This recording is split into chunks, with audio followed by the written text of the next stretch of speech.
One thing that I'm realizing in doing the late shift and all these hockey nights is that they end up being pizza nights, and my suits don't fit me anymore. But still, pretty exciting. And it's just very early in the season, too. We've been waiting a long time for this. Only one more day until the start of the regular NHL season. And what a start it is with an Original Six matchup in Montreal as the Toronto Maple Leafs come to town for a contest that will be shown across the country. And for the Canadiens roster tomorrow, it looks only slightly different from opening night last year. Here's Brian Wild.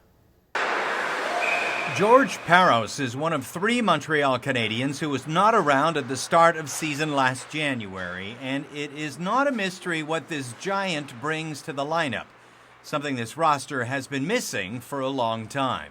We needed to add some toughness and some size to our lineup, and George was a good guy to go out for. Definitely takes a lot of pressure off Prusty and Mo and even Whitey. I think they were fighting guys that they had no business, doing that. So now it's nice to have a guy that, even if he's not fighting, just sends a message to the other team. I like the line a lot. I've played with Moen before, and I've seen what he can do. He's a great player. I've never played with Prusty before, but obviously I know what type of player he is, and I think that the 3 of us play a similar style of game, and it's always nice to play with guys who are like-minded out there. I think that we have the same mindset, simple, and get up and down the ice and bang around a bit. We certainly have some in Parros. We have a kind of an asset that we haven't had before. A big guy that can drop the gloves. Then that can be intimidating. That's something we haven't had a lot of before. So that feels good to have a guy that you can that has your back. And so does Prust, and so does Whitey, and so does Mo. We got a lot of grit in this lineup. Another who will put the CH on his crest for the first time for real tomorrow night is Daniel Briere. A Quebec native, Briere passed up a chance to make this local dream come true, but not this go-round, and he's sounding the trumpet of motivation. I grew up being Montreal Canadiens fans. I was just thinking back about all those days, going to bed at night crying every time they would lose a game. I just felt that at this stage in my career it was an opportunity that I couldn't let go. Kind of living a little bit of a dream. Another player who is new to start the year, and he might just be the most important of the 3 if his curve of progression continues along this trajectory, is Jarred Tinordi. An outstanding camp for the rookie. I definitely feel a little bit more comfortable on the ice. I'm not too worried about making mistakes. Mistakes happen in this game. Obviously, you want to limit those mistakes. But I think when I was first called up, I was kind of worried about making mistakes out there, and that kind of got in my head a little bit. So I just want to play my game. Mistakes are going to happen. I think the coaches are okay with the little tiny mistakes that they can correct later, as long as I'm battling, I'm competing, I'm playing hard, I'm playing physical. So he's going to be a very impactful player in this league and for our team. So. But like I said, I've mentioned it to him, and I hope that he listened. But, his job is just to get better every day and just to, try to improve and get better. And he's going to do that. But it's going to be interesting to see what he looks like in a couple of years. I think that he's done a great job so far. But as he continues to improve, he's going to be a really good hockey player. And Tinordi will be on the opening night roster as the club announced today that Douglas Murray has suffered a major injury. He did it in practice yesterday, an upper body injury, and Murray is gone from 4 to 6 weeks. Brian Wild, CTV Sports. The Miami Dolphins and the New Orleans Saints both finished last year with a lukewarm 7-9 record. So the fact that both teams have remained unbeaten so far this season has made for quite a build-up heading into tonight's Monday Night Football matchup. First pass attempt of the night by Drew Brees, complete to Darren Sproles. Makes it to the 30 before getting pushed out of bounds by Chris Clemens. That leads to 1st and goal. Sproles runs it in. Saints on the board. This guy beats up a toy dolphin. We move on. Second quarter, Brees gets off a 27-yard pass to Jimmy Graham, who hangs on for the touchdown. 5 minutes to go. Ryan Tannehill to running back Marcus Thigpen dances around basically everyone, gets all the way to the 10 before he gets tripped up. That leads to a 5-yard touchdown run by Lamar Miller, makes it 14-10 Saints.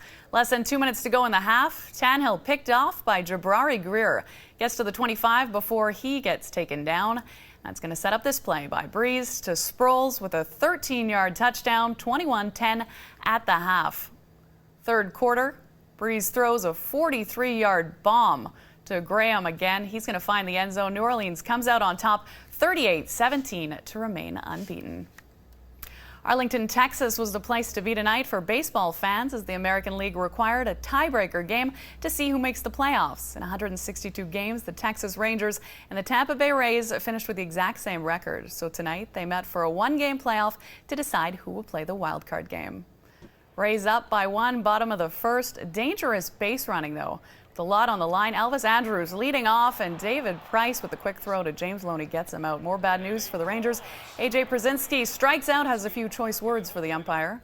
Top of 3, Evan Longoria sends a deep ball to center field. Now Martin at the wall, but this one's gone. 2-run home run makes it 3-1 Rays. More risky base running, bottom of 3, Ian Kinsler gets caught in a rundown. He's out. Top of 4, James Loney now. With the hit to deep center, Martin will get another crack at it, and he gets this one with a nice jumping catch. Bottom of 6 now, 4-1 Rays, Alex Rios. It's a deep ball, but this one's not out. 1 run's going to score.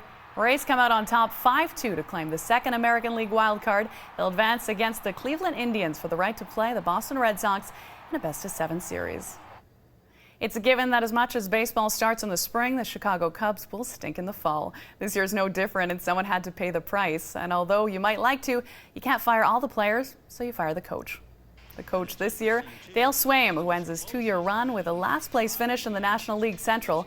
Cubs president Theo Epstein said Swaim was not the scapegoat for the team's struggles. Instead, he says he believes a dynamic new voice with energy, creativity, and freshness is needed to create change. Epstein, however, did not fire himself. The Cubs were truly horrendous this year, going 66-96. Speculation is strong that Joe Girardi, who managed the Yankees, will get a call to take over the team. We're going to take a break. When we return, the Alouettes' defense shows that it's not ready to quit, and the Toronto Raptors announce a new ambassador to help turn around their floundering image.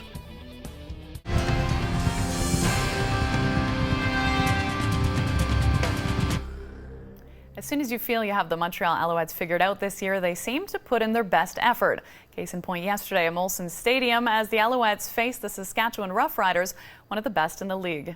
The Owls at 4-8 on the season were not expected to fare well against the Riders, but the defense put on an excellent performance and carried the entire team to the win. The Owls had an impressive goal line stand when the Riders had 3 tries inside the 5, including 3rd and 1. Then late in the contest, it was all the Riders with a Hail Mary that could have been the winning score had it not been for Chip Cox, who made this interception. He's having a remarkable season again for the Owls. Montreal is now only 2 points behind Hamilton for second place, and the possibility of earning a playoff spot now seems much more likely. The Toronto Raptors are in desperate need of a makeover, and the team is hoping to rebrand themselves with the help of a local rap star. Canada's only NBA franchise officially announced today that they'll host the 2016 NBA All-Star Game and unveiled homegrown singer Drake as their new global ambassador. They've also confirmed they have a new look and new colors, but not a new name for the 2015-2016 season. The struggling team has failed to make the playoffs since 2008. Play of the Day is brought to you by Alarm Force. Protect the ones you love.